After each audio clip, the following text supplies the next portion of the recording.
A Kentucky man says he paid COVID-19 no attention. Now he has it and he wants you to know it's no joke. The unvaccinated 42-year-old has been at Appalachian Regional Healthcare's largest facility in Hazard, Kentucky, for 19 days now, struggling to breathe.Couch, who had 2 strokes and is retired, said he had a real struggle with the virus.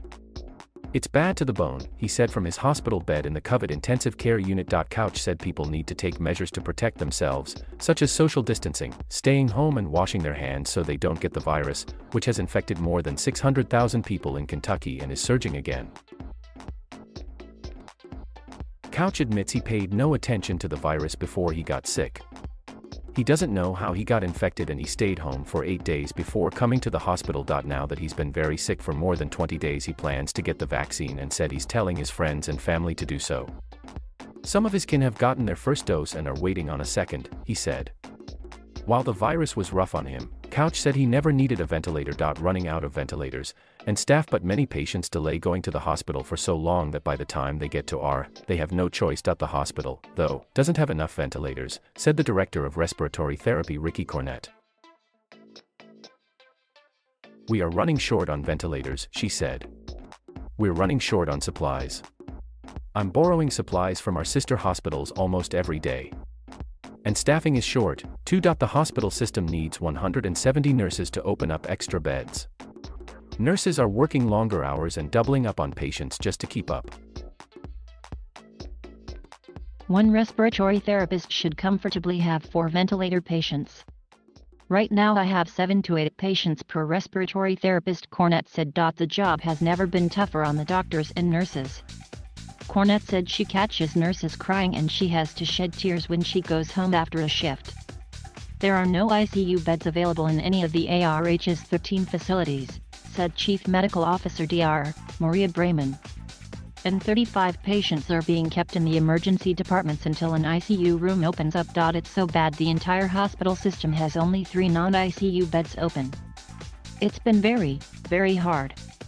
I get emotional because it is our community, said Wanda Combs, who has been a nurse for about 30 years and manages the nursing staff in the COVID ICU and the cardiovascular unit.